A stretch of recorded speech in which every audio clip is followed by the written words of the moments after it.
22ویں رجب کو امیر معاویہ کا انتقال ہوا، خوشی میں شیعوں نے حلوہ پکایا اور تم سنی ان کے ساتھ لگ گئے۔ کہیں نہیں کرنا نا کہ یہ چیز آئی کہاں سے ہے۔ قرآن سے دشمنی ہے، قرآن سے عداوت ہے، مصطفیٰ کریم صلی اللہ علیہ وسلم کے فرمان سے دشمنی اور عداوت ہے۔ رسم جو نکلے گی اسے ہم فوراً پکڑیں گے۔ کئی ہزار شہر تعمیر کیے سیدنا امیر معاویہ رضی اللہ تعالیٰ عنہ نے۔ اتنا بڑا عاشق تھا مدنی کریم صلی اللہ علیہ وسلم کا۔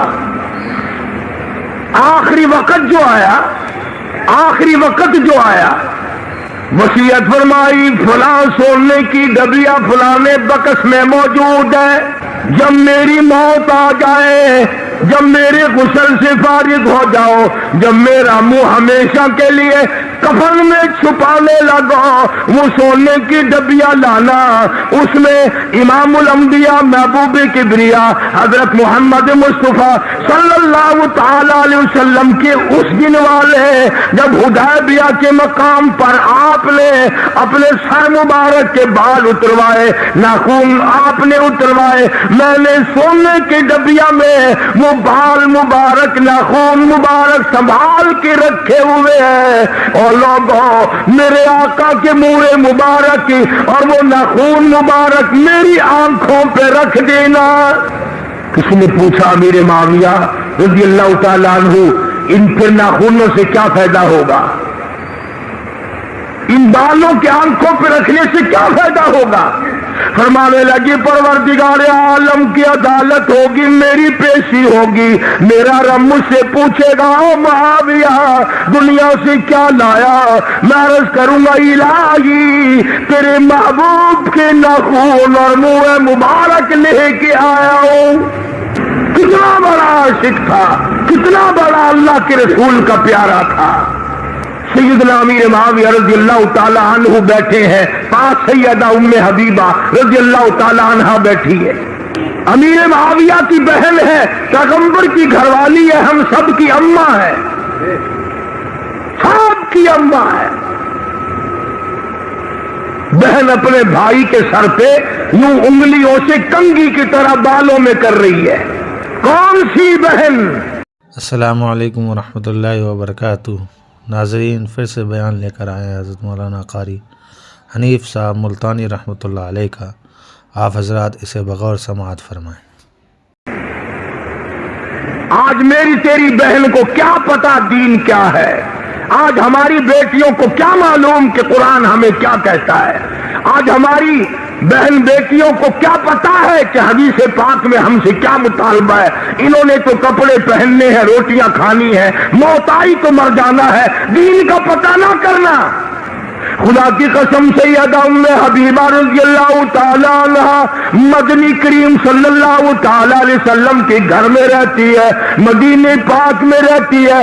ابو سفیان ابھی ایمان نہیں لایا تھا، ام حبیبہ کا والد ہے، امیر معاویہ کا والد ہے، بیٹی سے ملنے کے لیے مدینے پاک میں آ گیا اور آ کے دروازے پہ دستک دی، کون ہے؟ جواب ملا میں ابو سفیان ہوں۔ بیٹی دروازہ کھولو، میں تجھے ملنے آیا ہوں۔ ادھر دروازہ کھولا، اندر بستر بچھا ہوا ہے۔ ابو سفیان نے تیاری کی بیٹھنے کی، ام حبیبہ نے دوڑ کر وہ بستر لپیٹ کے ایک طرف رکھ دیا۔ ابو سفیان کو غصہ لگا، کون آئی؟ کہنے لگا بیٹی گستاخ ہو گئی ہو، اس گھر میں آ کے نبی کے گھر میں مدینے میں آ کر بے ادب ہو گئی ہو۔ عرض کی ابا نہیں، پھر سارا جہان ابا کے نیچے بستر بچھایا کرتا ہے، تم نے لپیٹ کے رکھ دیا، تم نے ایک طرف کر دیا بچھا ہوا، بجائے بچھانے کے بچھا ہوا اٹھا کر رکھ دیا۔ سیدہ ام حبیبہ سب کا تو رضی اللہ تعالی عنہ، قربان جاؤں ہماری ماں کی جان پہ، فوراً کہنے لگی ابا اس گھر میں آ کر ادب سیکھ لیا، اس گھر میں آ کر نبی کے گھر میں آ کر ادب سیکھ لیا۔ کیسے؟ کہنے لگے او میرے ابا جان، آپ میرے ابا ہیں، میں آپ کی بیٹی ہوں، اپنا دوپٹہ بچھا سکتی ہوں، پر اتنی بے ادب میں نہیں، بستر نبی پاک کا ہو، ابا مشرک ناپاک ہو، امام الانبیاء کالی کملی والے کے بستر پہ کافر ابا کو نہیں بٹھایا جا سکتا۔ وہ بستر جس پہ جبریل آتا ہو، وہ بستر جس پہ قرآن نازل ہوتا ہو، وہ بستر جس پہ اللہ کی کروڑ رحمتیں برستی ہو، اس بستر پہ ابا کافر کو نہیں بٹھایا جا سکتا۔ میں نے ادب کرنا سیکھ لیا ہے۔ یہ تو ایسا عجیب گھرانہ ہے، جب نہیں آئے تھے تو نہیں آئے تھے، جب دین میں آئے بدلے چکا دیا ابو سفیان کے گھرانے نے۔ سیدہ ام حبیبہ رضی اللہ تعالی عنہا اپنے بھائی کے سر پہ ہاتھ پھیر رہی ہیں، انگلیوں سے کنگھی کر رہی ہیں، جیسے بالوں کو یوں کیا کرتے ہیں نا، یوں کنگھی اگر نہ ہو تو یوں بال کرتے ہیں۔ سبحان اللہ، سر امیر معاویہ کا ہے، ہاتھ ہماری اماں سیدہ ام حبیبہ کا ہے، اور تشریف لانے والے شہنشاہ کائنات ہیں۔ اس لیے عرض کر رہا ہوں کہ تم جان جاؤ سیدنا امیر معاویہ کتنا بڑا آدمی ہے۔ اور یہ تو پرانی یادداشت سے کام لے رہا ہوں، ہفتے بھر میں تیاری کرنے کا کوئی موقع مجھے نہیں ملا، اور اس نیت سے کسی کو چڑھانا نہیں، نہ اپنا نام بلند کرنا ہے، اس نیت سے عرض کر رہا ہوں کہ کل کو قیامت میں ان حضرات کے بارے میں اللہ کی عدالت میں یوں کہنے کے لیے میرا منہ بھی باقی رہ جائے کہ میں بھی تمہارے شناخواہوں میں تھا، ہم بھی تمہارے نام لیوا ہیں۔ سیدنا امیر معاویہ رضی اللہ تعالیٰ عنہ بیٹھے، ام حبیبہ رضی اللہ تعالیٰ عنہ کنگھی کر رہی اپنی انگلیوں سے، سرکار مدینہ صلی اللہ علیہ وسلم تشریف لے آئے، فرمایا ما تصنعی، اے ام حبیبہ کیا کر رہی ہو؟ دیکھ تو رہے تھے، مگر یہ بھی ایک پیار کا انداز ہوتا ہے، یہ بھی ایک محبت کا انداز ہوتا ہے۔ جیسے آپ کسی یار دوست کی دکان پہ جائیں، آپ کو پتا تو ہے کہ وہ کپڑا بیچ رہا ہے، کپڑا ناپ رہا ہے، کیا آ کے تھی پوچھتے ہو نا وہ جی آج کل کی پہ ہوں، پھر کی پہ کر دے ہو آج کل؟ دیکھ تو رہے ہو کہ کپڑا ناپ رہا ہے، کپڑا بیچ رہا ہے، سبزی بیچ رہا ہے، کریانے کی دکان کر رہا ہے، یا روٹی کھا رہا ہے، دیکھ تو رہے، پھر کہہ لے تو پھر جی آج کل کی بندہ پہ؟ سرکار نے پوچھا ماں تو سنائی ام حبیبہ، اے ام حبیبہ کیا کر رہی ہو؟ تو فرمایا یا رسول اللہ میرے آقا، ہاذا اخی، یہ میرا بھائی ہے، پیار کر رہی ہوں، یہ میرا بھائی ہے، میں اس کو پیار کر رہی ہوں۔ سرکار مدینہ صلی اللہ تعالی علیہ وسلم نے فرما دیا تجھے تو اس لیے پیار ہے کہ تیرا بھائی ہے، پر میں تجھے کیا بتاؤں، انی احب،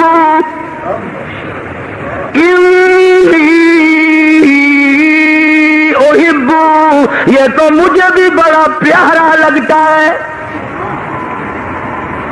اتنا پیارا ہے، میرا اتنا پیارا ہے، جیسے جبریل قرآن مجھے دے کے جاتا ہے میں فوراً معاویہ کو بلا کر قرآن اسی سے لکھواتا ہوں، یعنی ساری امت میں حضور کے بعد معاویہ کی وہ ذات ہے رضی اللہ تعالیٰ عنہ، آسمان سے قرآن اترنے کے بعد سب سے پہلے معاویہ کے قلم سے گزرتا تھا۔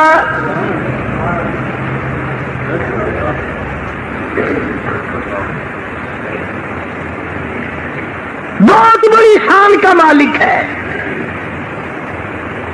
اور ہم ہیں جس دن اس کی وفات کا دن ہے اس دن حلوے بنا رہے ہیں، خوشی منا رہے ہیں، پتہ تو ہے نہیں، جو عورتوں نے کہہ دیا وہی چل گیا۔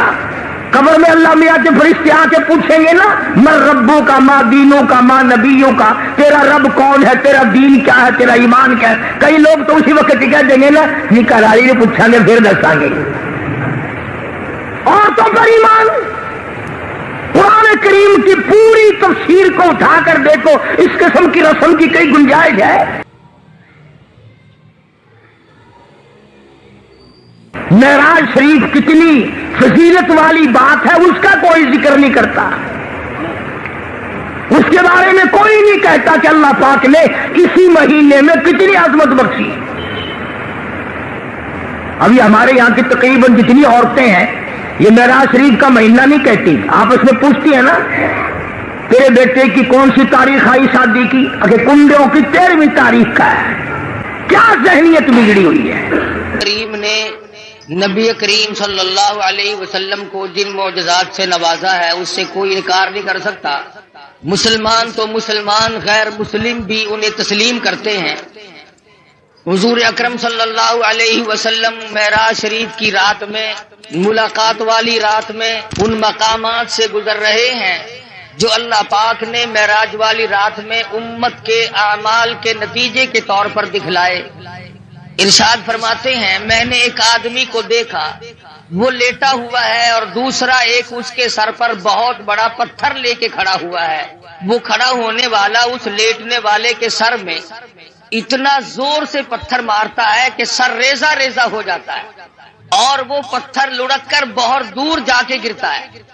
جب تک وہ پتھر اٹھانے کے لیے جاتا ہے جس نے مارا تھا اس وقت تک وہ سر بالکل صحیح سالم ہو جاتا ہے اور وہ اس پتھر کو اٹھا کر لا کے پھر دوبارہ اس کے سر میں مارتا ہے۔ عرض کیا صحابہ کرام نے یا رسول اللہ صلی اللہ علیہ وسلم وہ کون آدمی ہوگا؟ ارشاد فرمایا وہ آدمی جس کو اللہ نے قرآن کا علم دیا، قرآن کریم کی دولت دی، لیکن وہ بدعملی کرتا تھا، رات کو دن کو تغافل کرتا تھا، لوگ مصلی پہ اللہ اللہ کیا کرتے پھر وہ سویا کرتا تھا۔ ارشاد فرمایا ہم آگے چلے تو ہم نے دیکھا چند آدمی ہیں، ان کے پیٹ گنبد کی طرح بڑے بڑے ہیں اور ان میں بچھو اور سانپ صاف شفاف پھرتے ہوئے نظر آتے ہیں پیٹ میں۔ حضور صلی اللہ علیہ وسلم نے فرمایا کہ ہم نے پوچھا جبریل یہ کون لوگ ہیں؟ جواب ملا یہ امت کے سود کھانے والے لوگ ہیں، بیاج کھانے والے آدمی ہیں۔ آج احتیاط نہیں، پرہیزگاری نہیں۔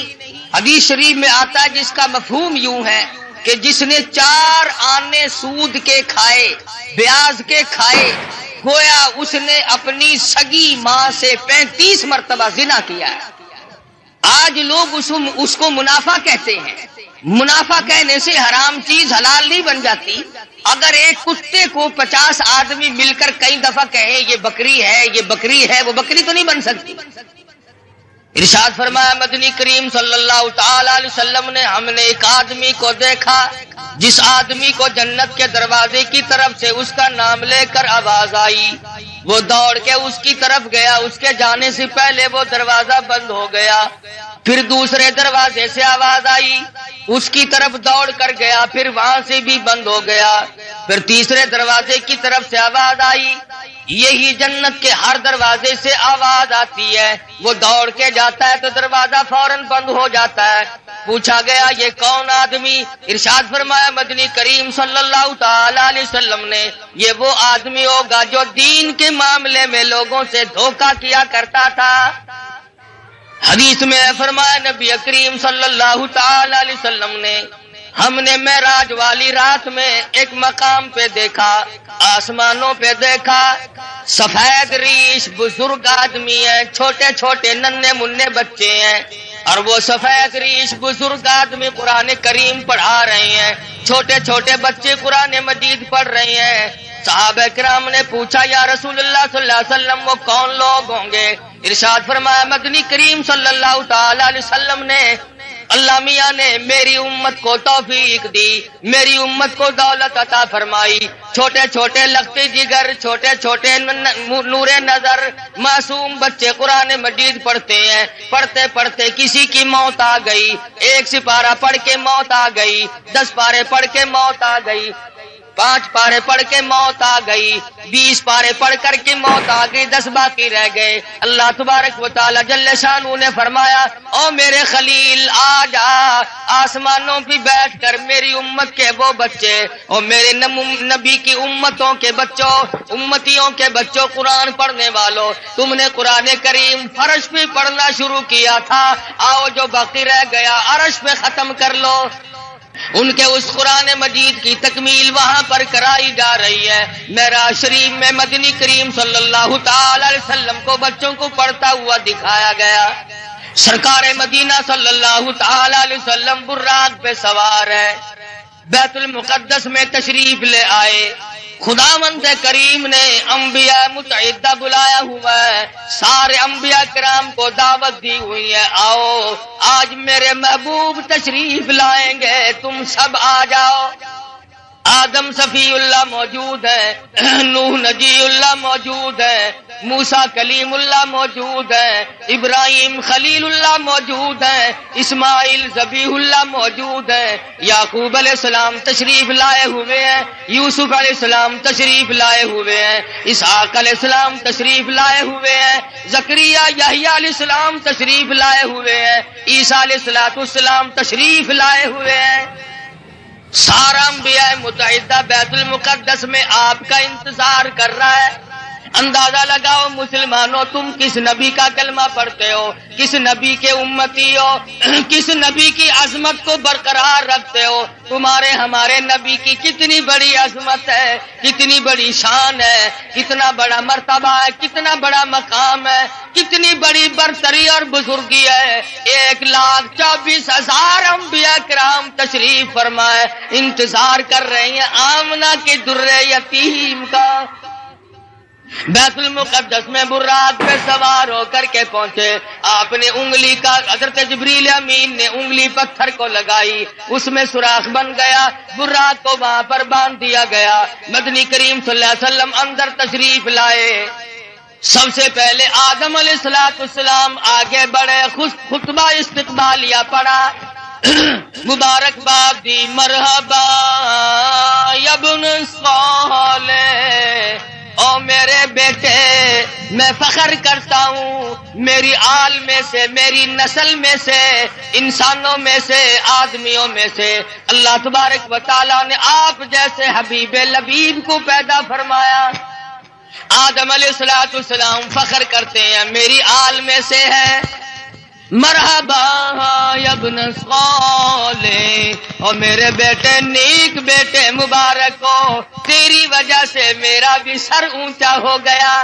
نوح علیہ السلام تشریف لائے، ابراہیم خلیل اللہ تشریف لائے، اسماعیل ذبیح اللہ نے مبارکباد دی، ایک ایک پیغمبر بڑھ کے آگے استقبال کر رہے ہیں۔ مدنی کریم صلی اللہ تعالی علیہ وسلم کو انبیاء کرام کے جرمٹ میں چاروں طرف سے گھیرا ہوا ہے۔ معلوم یہ ہوا آدم علیہ السلام کا یہ بھی عقیدہ کوئی نہیں کہ مدنی کریم صلی اللہ علیہ وسلم ہر وقت ہر جگہ موجود ہے۔ اگر پہلے سے موجود ہوتے آدم علیہ السلام کھڑے ہو کر استقبال نہ کرتے۔ ابراہیم خلیل اللہ کا بھی عقیدہ نہیں، موسیٰ کلیم اللہ کا بھی عقیدہ نہیں، عیسیٰ روح اللہ کا بھی عقیدہ نہیں، تمام پیغمبروں کا، انبیاء کرام کا، رسولوں کا کسی کا یہ عقیدہ نہیں۔ حضور تشریف لائے تو سارے نبی کھڑے ہو گئے۔ حضرت جبریل امین نے اذان دی، جبریل امین نے اذان دی بیت المقدس میں۔ آدم علیہ السلام فرماتے ہیں کہ میں سوچ رہا تھا میں ابو البشر ہوں، میں انسانیت کا ابا ہوں، سارے جہان کے لوگوں کا میں باپ ہوں، آج نماز پڑھانے کا منصب مجھے ملے گا، آج امامت کا سہرا میرے سر بندھے گا، میں سارے جہان کے انسانوں کا ابا ہوں، میں سب سے بڑا ہوں، سب سے پہلے پیدا ہوا ہوں، اس لیے امامت مجھے ملے گی۔ سیدنا نوح علیہ السلام سوچ رہے تھے مجھے ملے گی، میں نے اللہ کے نام کے لیے 950 برس مار کھائی ہے۔ ابراہیم خلیل اللہ سوچ رہے ہیں میرا نمبر لگے گا، مجھے آج منصب امامت ملے گا، میں نے بڑی مار کھائی ہے، چیخا میں مجھے ڈالا گیا، میں نے بڑی قربانیاں دی ہیں۔ ہر پیغمبر کا اپنا اپنا خیال ہو رہا ہے، ہر نبی کا اپنا اپنا زعم ہے، اپنا اپنا دل و دماغ کی سوچ و بچار ہے۔ جب اذان ہو چکی اس کے بعد محمد مدنی صلی اللہ علیہ وسلم کو جبریل امین نے مصلی کی طرف بڑھا دیا۔ کیوں بڑھا دیا؟ معراج جو ہے وہ ہزاروں مسئلوں کا حل ہے، ہزارہ مسئلوں کی صفائی ہو رہی ہے۔ آج یہاں پہ یہ مسئلہ بھی صاف ہو گیا کہ او آدم بے شک تم انبیاء علیہ السلام کے بھی سارے جان کے انسانوں کے تم ابا ہو، لیکن میرے نبی کی موجودگی میں تم مصلی پہ قدم نہیں رکھ سکتے۔ نوح نجی اللہ مانتا ہوں تم نے میرے نام پہ بڑی مار کھائی ہے، پر آج مسئلے بھی تو صاف کرنے ہیں۔ کالی کملی والے صلی اللہ علیہ وسلم کی موجودگی میں اے نوح علیہ السلام تمہیں مصلی پہ قدم رکھنے کی اجازت نہیں۔ ابراہیم خلیل اللہ ٹھیک ہے آپ نے میری توحید کے لیے بڑی بڑی مار کھائی ہے، بڑی بڑی تکلیف اٹھائی ہے، بڑی بڑی پریشانیاں جھیلی ہیں، مگر کالی کملی والے صلی اللہ علیہ وسلم کے ہوتے ہوئے آپ کو مصلی پہ قدم رکھنے کی اجازت نہیں، ذبیح اللہ کو اجازت نہیں، کلیم اللہ کو اجازت نہیں، عیسیٰ روح اللہ کو اجازت نہیں۔ یہ مسئلے صاف کر دیے گئے، جہاں میرا نبی موجود ہو، نماز پڑھانے کے لیے تیار ہو، مصلی کے بالکل قریب ہو، کسی کو مصلی پہ چڑھنے کی اجازت نہیں۔ آج یہ لوگ کیسے دو رنگے مسئلے کرتے پھرتے ہیں، کہتے ہیں ہر نبی، ہمارے نبی حضرت محمد الرسول اللہ صلی اللہ علیہ وسلم ہر وقت موجود ہے اور ہر جگہ موجود ہے، اور مولوی مصلی پہ کھڑا ہو کر کے پھر دندناتا ہے، لوگوں لکھ کے لے جاؤ، یاد کر کے لے جاؤ، پکا کے لے جاؤ، درنگی چھوڑ دے یک رنگ ہو جا، یا سراسر موم ہو یا سنگ ہو جا۔ نبی کے ماننے والے اور کلمہ پڑھنے والے نبی کی موجودگی میں خلیل اللہ قدم نہیں رکھتے، کلیم اللہ قدم نہیں رکھتے، ذبیح اللہ مصلی کی طرف نہیں جاتے، تیری کیا مجال ہے؟ مسئلہ صاف ہے، یا نبی موجود نہیں یا پھر مصلی کی طرف نہ جا۔ کیا مجال ہے کسی کی؟ اپنی بات کروں، نبی کی موجودگی میں قاری حنیف کی کیا مجال ہے کہ مصلی کی طرف قدم اٹھائے؟ 1,24,000 نبی جب کالی کملی والے صلی اللہ علیہ وسلم کو انہوں نے مانا اور دیکھا کہ یہاں پر تشریف فرما ہے، آسمان سے، آسمان و زمین کے مالک کی آواز آئی، خبردار میرے محبوب کی توہین نہ ہونے پائے۔ جب نبی موجود ہوگا مصلی پہ کسی کو چڑھنے کی اجازت نہیں، اور جب نبی موجود نہیں ہوں گے تو مصلی پہ آپ اور میں ہم سب جو اس کا منصب کا اہل ہوگا وہ چڑھ سکے گا۔ پتہ چلا کہ ہر وقت اور ہر آن، ہر گھڑی، ہر لمحہ، ہر جگہ نبی موجود ہے۔ اگر نبی موجود ہے تو یہ بیت المقدس میں انتظار کس کا کر رہے ہیں؟ یہ آدم علیہ السلام، یہ نوح علیہ السلام، یہ سارے نبی کس کا انتظار کر رہے ہیں؟ وہ یہاں نہیں تھے جبھی تو انتظار ہوا۔ اور پھر سارے نبیوں نے اکٹھے ہو کر کے کیا کیا؟ کوئی دنیا کی دولت کو طلبگار نہیں بنے، دنیا کی دولت کی طلبگار نہیں بنے، کچھ نہیں مانگا۔ امام الانبیاء محبوب کبریا حضرت محمد مصطفیٰ صلی اللہ تعالی علیہ وسلم نے نماز پڑھائی، سارے انبیاء کرام نے اقتدا فرمائی، سارے نبی پیچھے کھڑے ہو کر محمد مدنی صلی اللہ علیہ وسلم کے پیچھے نماز پڑھی۔ آپ نے 2 رکعت نماز ادا فرمائی۔ نماز کے بعد جبریل امین نے آپ کے سامنے ایک دودھ کا پیالہ اور ایک شراب کا پیالہ رکھ دیا۔ مدنی کریم صلی اللہ علیہ وسلم نے دودھ کے پیالے کو اٹھایا اور نوش فرمانے لگے۔ جبریل امین نے آواز دی، یہ بھی آپ کی آزمائش اور امتحان تھی، اگر آپ دودھ کا پیالہ چھوڑ کر شراب کا پیالہ اٹھا لیتے ساری امت گمراہ ہو کے مر جاتی۔ یہ جو اب بھی پیتے ہیں انہیں ہے اس بات کا احساس کہ شراب کی حرمت اور نجس ہونے میں کسی کو کیا تردد ہے؟ فرمایا جیسے مردار کا گوشت حرام ہے، خنزیر کا گوشت حرام ہے، اسی طرح سے شراب بھی حرام ہے۔ اگر اس کا قطرہ کپڑے کو لگ جائے تو وہ پلیت ہوگا۔ لاکھوں من پانی کنویں میں ہوتا ہے، 2 قطرے شراب کے ڈال دو، تمام مسلمانوں کا اتفاق ہے کہ پانی پلیت ہو جاتا ہے۔ پانی تو پلیت ہو جاتا ہے، مگر جو کلمہ گو مسلمان کہلانے والے بوتلیں ڈکار جاتے ہیں وہ اب بھی پاک ہیں، وہ نجس نہیں ہوتے، وہ پلیت ہوتے ہی نہیں۔ صحابہ کرام رضوان اللہ تعالی علیہ مجمعین کی جماعت نے ان تمام مسئلوں کو سنتے ہی فوراً تمام چیزوں کو پرے پھینک دیا۔ علماء کرام نے لکھا ہے جس دن شراب کی حرمت کا ذکر آیا قرآن مجید میں حکم نازل ہوا، مدینے پاک کی گلیوں میں شراب کا سیلاب آ گیا۔ جس کے پاس مٹکا تھا مٹکا توڑ دیا، بوتل تھی بوتل توڑ دی، سراہی تھی وہ بھی توڑ ڈالی، تمام کی تمام شراب کو حرام سمجھ کر پھینک دیا، اور پھر ساری زندگی اس کے قریب تر نہ گئے۔ آج مسلمان حرام حرام بھی کرتے رہتے ہیں، مگر جن کو مل جاتی ہے وہ چھوڑنے کے لیے بھی تیار نہیں۔ حدیث پاک میں آتا ہے کہ شراب پینے والے کو اللہ میاں کبھی بھی نظر کرم سے نہیں دیکھے گا، کسی وقت میں بھی کسی حالت میں بھی اس کی طرف نظر کرم ہوگی ہی نہیں۔ محمد مدنی صلی اللہ تعالی علیہ وسلم کا زمین کا معراج ختم ہو گیا، اس کو سفر اسرا سے تعبیر کرتے ہیں۔ سبحان الذی اسرا بعبدہ لیلا من المسجد الحرام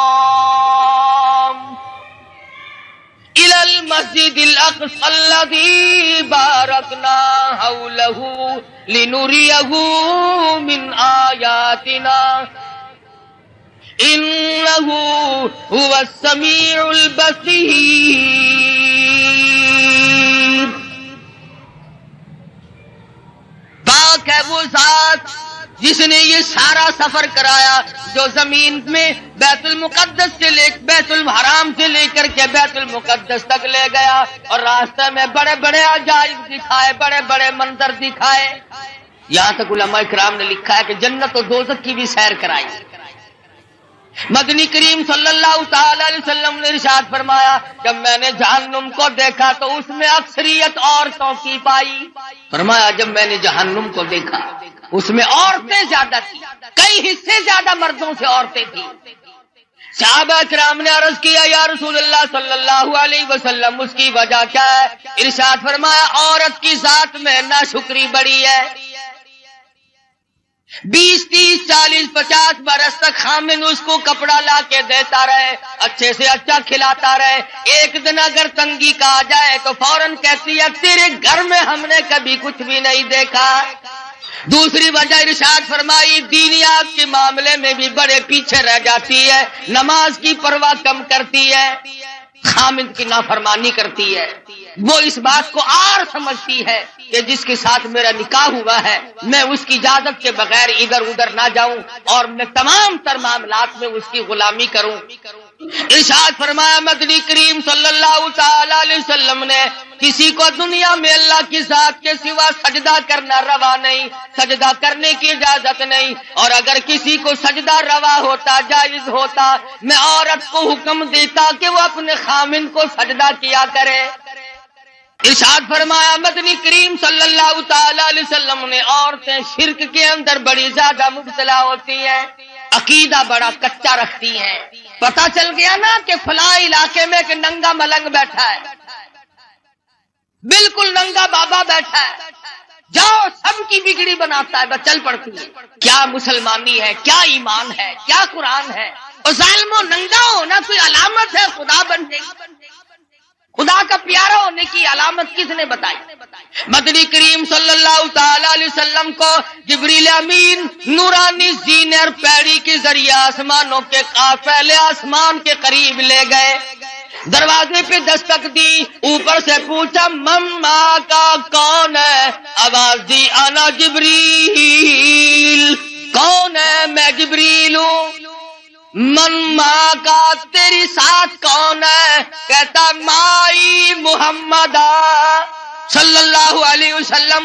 اور آسمان کے نوری فرشتوں تمہیں مبارک ہو، تم آج تک بڑے مشتاق تھے، بڑے منتظر تھے، تمہارے بڑے ارمان تھے، بڑی حسرتیں تھی، آج میری ساتھ محمد مدنی صلی اللہ علیہ وسلم تشریف لائے۔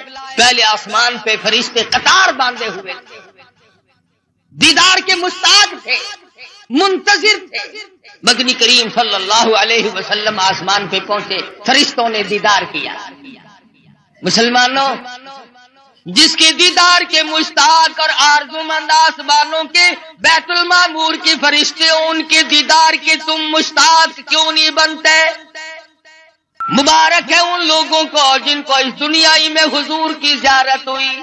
مولانا مظفر حسین کاندھلی رحمت اللہ علیہ پانی پت سے کاندھلے تشریف لے جانے لگے تو راستے میں مسجد آئی، ویران سی مسجد ہے، آباد نہیں ہے، تو مولانا نے اذان دی اور نماز عشاء کے قریب ایک آدمی آیا اور 3 روٹیاں لا کر کے حضرت مولانا کے حوالے کر دی۔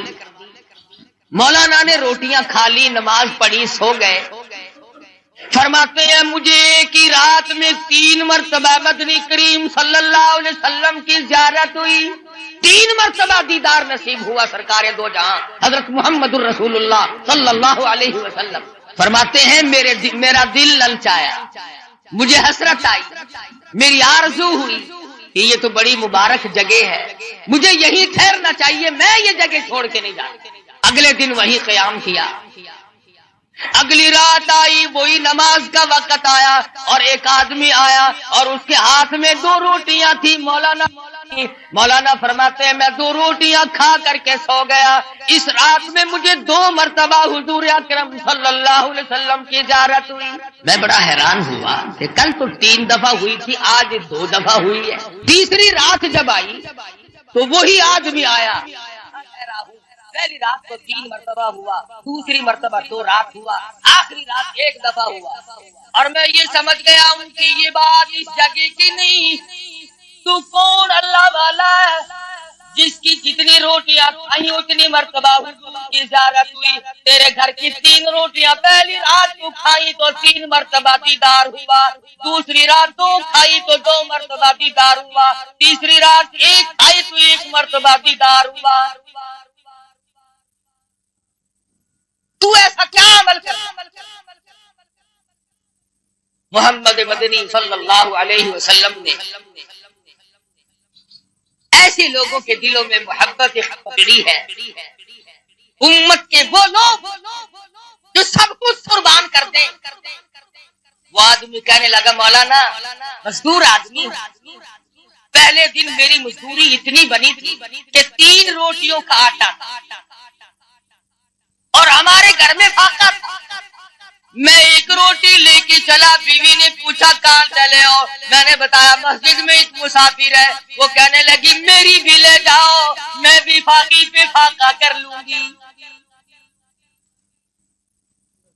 چھوٹے بچے نے پوچھا ابا روٹی کہاں لے چلے؟ کہا بیٹا مسجد میں مسافر ہے، تو کہا ابا میری بھی لے جا۔ فرمایا میں اپنی بھی، بیوی کی بھی، بچے کی بھی، تینوں کے لیے آیا تھا، اور دوسرے دن بچے کی حالت خراب ہو، میں نے اور میری بیوی نے تیسرے دن بھی فاقی پہ فاقہ کر لیا، اور آج 4تھا دن جب ہو گیا تو بیوی کی بھی حالت خراب ہو گئی، اس کے نام کی بھی اس کو دے آیا ہوں، کل کو 5واں دن ہو جائے گا، مجھے اپنا اعتبار نہیں، اس لیے عرض کرتا ہوں کل کو آپ یہاں پر تشریف نہ رکھیں۔ اس دنیا میں، اس زندگی میں جہاں جیتے جاگتے بے شمار لوگ ایسے ہیں جن کو محمد مدنی صلی اللہ علیہ وسلم کی زیارت ہوئی، مگر شرط یہ ہے کہ آدمی سنت کا تابع دار ہو، پیروکار ہو، محمد مدنی صلی اللہ علیہ وسلم کی غلامی وہ اس قدر کرتا ہو، اس کی زندگی سنت کے راہ پر ہر وقت پر مٹنے کے لیے تیار ہے۔ ہمیں تو سنتوں سے آر ہے، ہمیں سنتوں سے نفرت ہے، بدعت سے پیار ہے، اور ہم ایسے لوگوں کو بڑا تلاش کرتے ہیں۔ ہمیں تو ایسے بزرگوں کا ساتھ ملا، ایسے اکابر کا ساتھ ملا، کہتا قبا پوشی کی پردے میں جو عیاشی کی رسیا ہو، قبا پوشی کے پردے میں جو عیاشی کی رسیا ہو، میں ایسوں کو شیوخ و صوفیہ کہہ دوں یہ مشکل ہے۔ قدامی جب کھا جائے درخواست کی بستے ہو آنکھوں میں، امی میں نے بخاری اور لاہوری کو دیکھا ہے۔ لوگوں کے ایمان کا بیڑا غرق کرتے ہیں، ان کے پاس جانے سے میرا کیا مطلب؟ لمبے لمبے کرتے پہن لینا، ٹخنوں تک کے چوغے، ہزار دانوں کی تسبیح، اور یہ معلوم نہیں کہ احکم الحاکمین کے حکموں کی بجاوری ہو رہی ہے کہ نہیں۔ سرکار مدینہ حضرت محمد الرسول اللہ صلی اللہ علیہ وسلم کی غلامی اور تابعداری بھی ہو رہی ہے کہ نہیں۔ آج ان تمام صورتوں میں میں اور آپ ہم سب پیچھے رہ گئے۔ صحابہ ایک ایک سنت پہ جان دیتے، ارے یہ آسمان والے فرشتے حضور کی صورت دیکھنے کے لیے بےتاب۔ آج ہم بےتاب کیوں ہوتے؟ کتنے لوگ ہیں ہم میں سے جن کی یہ تمنا ہے کہ کاش زندگی میں ایک مرتبہ آقا دو عالم صلی اللہ علیہ وسلم کی زیارت کی۔ جب تمنا ہی نہیں، آرزو ہی نہیں، تو ہوگی کیسے؟ اور کون سی وہ صورت بنے گی جس صورت میں جا کر کے ہم ان تمام چیزوں کو کامیابی سے ہمکنار کر سکیں؟ خداوند کریم نے اتنا اونچا مرتبہ عطا فرمایا کہ سدرۃ المنتہا کے فرشتے منتظر کھڑے ہیں، بیت المعمور کے فرشتے، نوری فرشتے منتظر کھڑے ہیں، جبریل امین ساتھ آئے ہیں، سارے آسمان میں شور مچا ہے، آؤ زیارت کرو امام الانبیاء۔ پھر ان کو نکالنا، درجات سے منع کرنا کہ جی یہ تو انسانوں میں سے بھی نہیں، یہ تو آدم علیہ الصلوۃ والسلام کی آل میں سے نہیں، یہ کوئی مسائل ہے؟ کھلی ہوئی بات کا انکار کرنا۔ حضور اکرم صلی اللہ علیہ وسلم تشریف لے جائے بیت الحرام آیا، جہاں عیسیٰ علیہ السلام پیدا ہوئے تھے، وہ مقام آیا۔ جبریل امین نے عرض کیا یا رسول اللہ تشریف لے آؤ، نیچے اتر آؤ، یہاں 2 رکعت نماز ادا کرو۔ یہ مولود عیسیٰ ہے، یہ عیسیٰ علیہ السلام کی پیدائش کی جگہ ہے، آپ یہاں پر نیچے نزول فرمائیے۔ مدینہ پاک آیا، فرشتے نے بتایا کہ یہ آپ کی ہجرت گاہ بنے گی، آئیے نیچے 2 رکعت نماز ادا کیجیے۔ ہر مقام پہ نماز ادا ہو رہی ہے۔ سوال کرو پروردگار عالم کیا بات ہے، لفظ عبد کیوں استعمال کیا؟ کیوں نہیں فرمایا اسرا بنبی ہی؟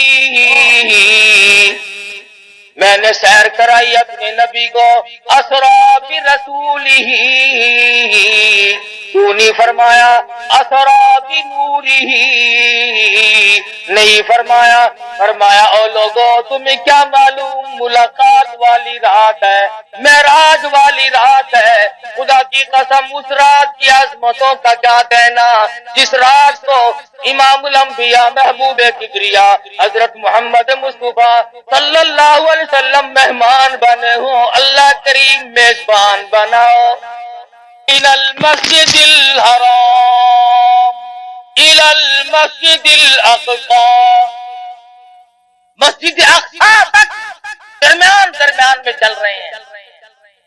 ایک عورت آتی ہے اور حضور اکرم صلی اللہ علیہ وسلم کو سلام کہتی، حضور اس کو جواب دینے لگے، جبریل امین نے روک دیا کہ آپ اس کے سلام کا جواب نہ دیں ورنہ پوری امت گمراہ ہو جائے۔ ہاں پوری امت گمراہ ہو جائے۔ کیوں کہ یہ دیکھنے میں عورت ہے، یہ حقیقت میں دنیا ہے جو گمراہ کرتی ہے لوگوں کو۔ آپ اس کے سلام کا جواب نہ دیں۔ پتا چلا کہ عورت کا روپ دھار کر دنیا میں راج والی رات میں پیغمبر خدا صلی اللہ علیہ وسلم کے سامنے آئی۔ آج آپ تجربہ کر لیں، پوری دنیا کو اس وقت عورتوں نے لپیٹ رکھا۔ اچھا بھلا آدمی حاجی نمازی ہوتا ہے، نیک ہوتا ہے، ذرا سا منہ بنا کر کے بیوی کہتی ہے آسے پاسے ہر کسی کے گھر ٹی وی لگ گئی ہے، ساڑھے گھر کا ہی نہیں، تو اون ویلے سو کے حاجی دی جان نکل جان۔ جو بیچارہ یہ آخر نا تیری طبیعت سیٹ نہیں رہتی، آخر کیویں دبے کٹ رہے کوئی ویلا گزرن دے تساں میرے واسطے ہیلا کیتا ہے کوئی ریڈیو کوئی ٹی وی کوئی ٹیپ کوئی سے ہووے نا خبر کا بالکل فکر تمام لوگ ایک دوسرے کے ساتھ رو میں بیٹھے ہیں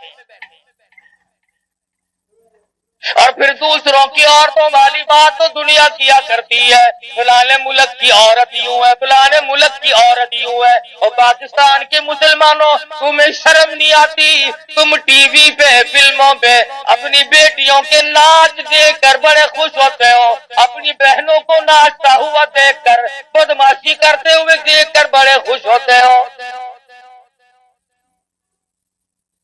گورنمنٹ بڑی راضی ہے کہ ہم نے 3 طریقے سے لوگوں کو بدماش بنانا شروع کر رکھا ہے ریڈیو کے ذریعے ٹی وی کے ذریعے اخبارات کے ذریعے پورے ملک کو پوری قوم کو بدماش بنانے کا پروگرام تقریباً 8-10 سال سے چل رہا ہے اور بنا دیا بدماش شرافت کا جنازہ نکل گیا غیرت کا تختہ ہو گیا ڈوب کے مر جائے ہم مسلمان کہلاتے ہیں مدینے پاک میں اللہ پاک ہر ایک کو زیارت نصیب فرمائے ایک عورت گزر رہی بڑی خوبصورت ہے بڑی حسینہ ہے بڑی جمیلہ ہے بہت انداز ہے بڑی شوق نظر ہے آنکھیں بڑی خوبصورت ہیں ویسے پردے میں تھی ایک آنکھ ذرا کھل گئی ایک دیوانے نے دیکھ لی وہ کہنے لگا میں اس آنکھ میں فریفتہ ہو گیا میں مر گیا ہوں اس آنکھ پہ گھر گئی چاقو لیا آنکھ نکال کر اس دیوانے کے پاس بھجوا دی کہ تجھے اس سے عشق تھا یہ آنکھ سنبھال لے پڑوسنوں نے کہا عورتوں نے کہا ارے آنکھ کھو دی کاڑی ہو گئی چہرہ بگڑ گیا کہنے لگی جس آنکھ کو غیر آدمی دیکھ کر بستی کرتا ہو اس آنکھ کو رکھنا جائز نہیں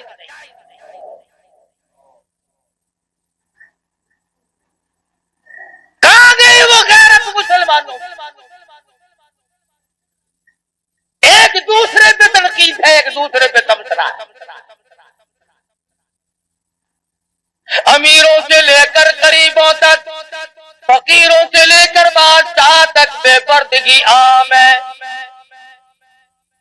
اور ہماری کوشش بھی نہیں حدیث پاک میں آتا فرمایا نبی کریم صلی اللہ تعالی علیہ وسلم نے ایک عورت جب گھر سے اعلیٰ درجے کے کپڑے پہن کر خوشبو لگا کر نکلتی ہے میک اپ کر کے نکلتی ہے 18 شیطان اس کے ساتھ چلتے ہیں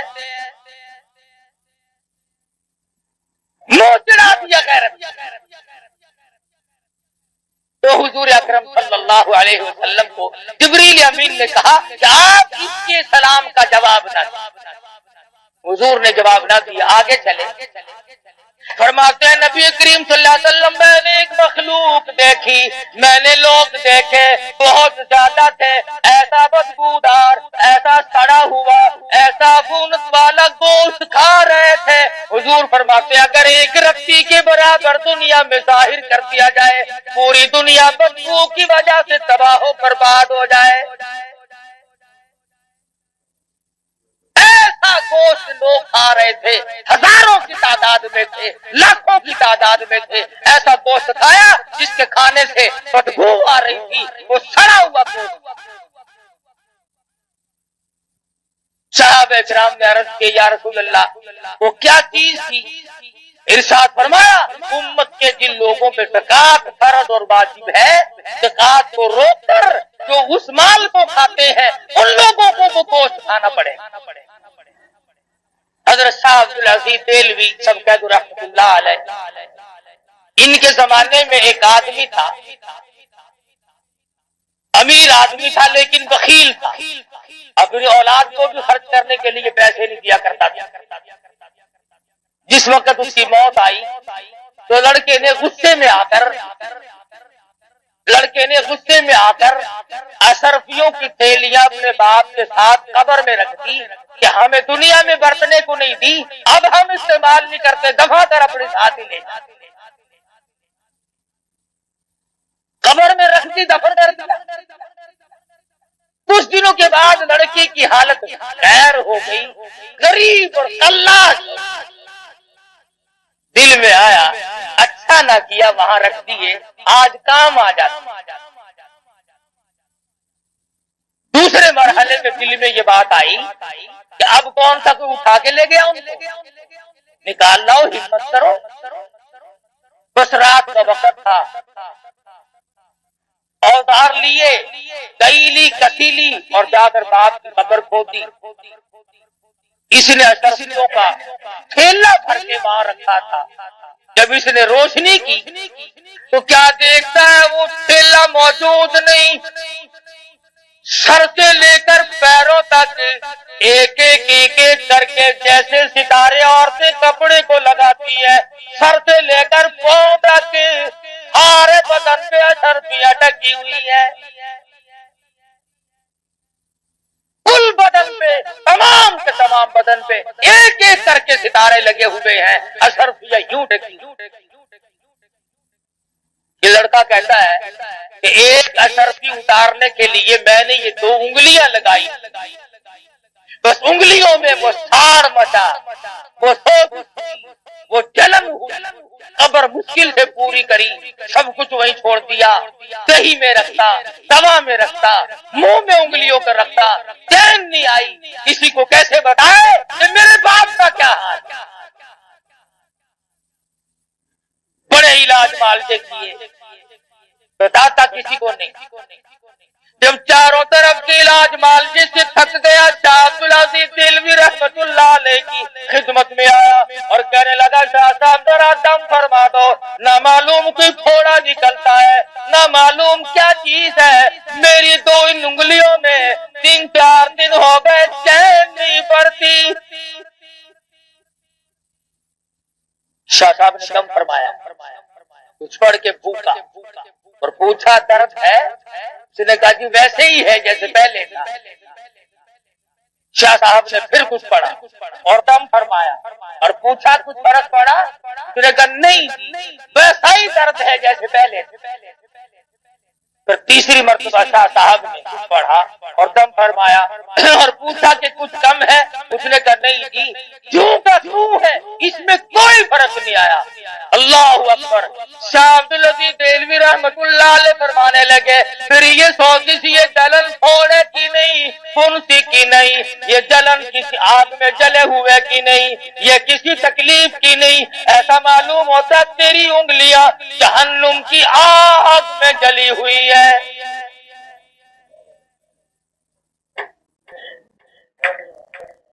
ان کو بجھانے کے لیے سمندر کا پانی کافی نہیں، دریا کا پانی کافی نہیں، ندی نالوں اور کنووں کا پانی کافی نہیں، دوا دم درود کافی نہیں، ان کو بجھانے کے لیے صرف ایک پانی کام دے گا۔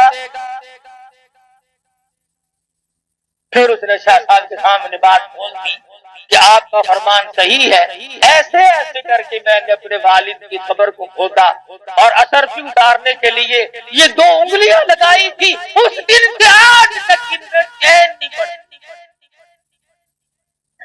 حضرت شاہ صاحب نے فرمایا جہنم کی آگ کو بجھانے کے لیے صرف ایک پانی خلوت میں چلا جا، علیحدگی میں چلا جا اور جا کر کے 2 رکعت نماز ادا کر اور اس کے بعد اللہ کے حضور میں گڑ گڑا کے رو رو کے دعا مانگ، آنکھوں سے نکلا ہوا آنسوؤں کا پانی یہاں پہ لگا، خیر آ جائے گی۔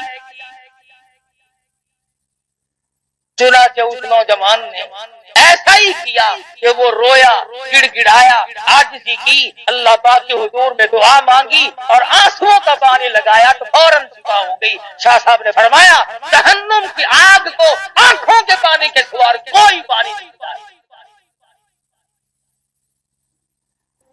فرمایا ہم نے دیکھا ان لوگوں کو جو بدبودار گوشت کھا رہے تھے اور وہ لوگ ہیں جو زکات کے مال کو روک کر کے اس مال کو خود کھا لیتے ہیں، بہانے کھاتے رہتے۔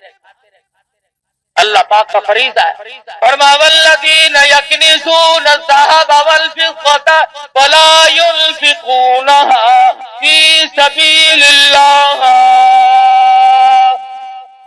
فبشرهم بعذاب علیم۔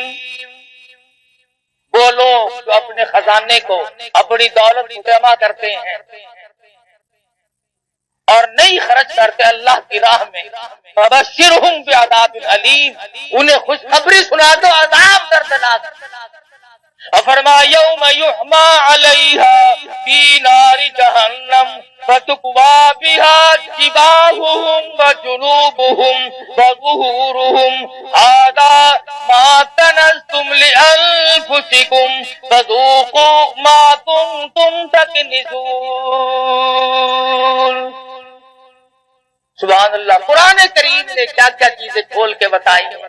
فرمایا جس مال کی زکوٰۃ نہ دی جائے گی اس مال کی تختیاں بنا کر جہنم میں گرم کر کے پیشانی پہ داغ دیا جائے گا۔ فَتُقْوَى بِهَا جِبَاهُهُمْ وَجُنُوبُهُمْ، پسلیوں پہ داغ دیے جائیں گے، وَظُهُورُهُمْ، پیٹھ میں داغ دیے جائیں گے، اور آواز آئے گی هَذَا مَا كَنَزْتُمْ، یہ تمہارا وہی خزانہ ہے، فَذُوقُوا مَا كُنتُمْ تَكْنِزُونَ، اپنے خزانے کا مزہ تو چکھو، اب ہائے ہائے کیوں کرتے ہو، اب اوپ اوپ کیوں کرتے ہو، اب کیا ہے گھبرانے والی بات؟ تو مدنی کریم صلی اللہ علیہ وسلم نے فرمایا کہ میں نے مستقل قوم کو دیکھا سڑا ہوا گوشت کھا رہی۔ حضور فرماتے ہیں صلی اللہ علیہ وسلم ہم آگے چلے، ہم نے ایک دار دیکھی، ایک بہت بڑا تندور نما جگہ دیکھی جس میں عورت مرد ننگے ہیں، رہنا ہے، عورتیں بھی مرد بھی۔ حضور کا ارشاد ہے صلی اللہ علیہ وسلم، فرمایا جب آگ اوپر کو آتی ہے تو وہ ننگے بھی سب اوپر کو آ جاتے ہیں، اور جب آگ نیچے کو جاتی ہے تو سب نیچے کو چلے جاتے ہیں۔ صحابہ کرام نے عرض کیا یا رسول اللہ ہمارے ماں باپ آپ پہ قربان ہو جائیں، یہ کون لوگ ہیں؟ فرمایا میری امت کے بدکار اور زانی مرد اور ایک اور حدیث میں ہے کہ زانیوں کی یہ پہچان ہوگی کہ ان کی پیشاب کی جگہ سے ہزاروں لاکھوں من پیپ بہے گا، اور یہ نشانی ہوگی کہ یہ ہے وہ بدماشی کرنے والے مردان۔ اب ایک سوال ہے یہاں پر، وہ یہ کہ مسئلہ تو ہم نے آج سنا اور ڈر بھی لگ گیا، لیکن جوانی میں، زندگی میں، ابتدا میں کبھی نہ کبھی گناہ ہو گیا، اب کیا کیا جائے؟ خداوند عالم نے فرمایا توبوا الی اللہ توبۃ نصوحا، گناہ تو ہو گیا لیکن میرے دروازے پہ آ کے گر جا، پڑ جا، پیشانی رگڑ دے، اور میرے سوا کسی بات نہ مشکل کشا نہ مان، اپنا حاجت روا نہ مان، اپنی بگڑی بنانے والا نہ مان، پھر میرے دروازے پہ پڑھ کے پکا عہد کر لے، پکا وعدہ کر لے آئندہ ایسا کبھی گناہ نہیں ہوگا، مجھے اپنی کبریائی کی قسم میں تجھے معاف کر دوں گا۔ اگر جب کوئی معافی طلب کرے گا جبھی تو نا۔ نبی کریم صلی اللہ علیہ وسلم نے فرمایا میں نے دیکھا کہ ایک آدمی بیٹھا ہے اور دوسرا آدمی اس کے کلے کو یہاں سے لے کر کان کی لو تک چیرتا ہے، اور جب وہ دوسری طرف چیرنے کے لیے جاتا ہے تو وہ کلہ ٹھیک ہو جاتا ہے۔ حضور فرماتے میں نے پوچھا یہ کون لوگ ہیں؟ جواب ملا میری امت کا چغل خور ہے، ادھر ادھر باتیں ملانے والے۔ تو معراج شریف کی رات میں مدنی کریم صلی اللہ علیہ وسلم نے بے شمار اہم واقعات دیکھے اور اس امت کو خبردار کیا۔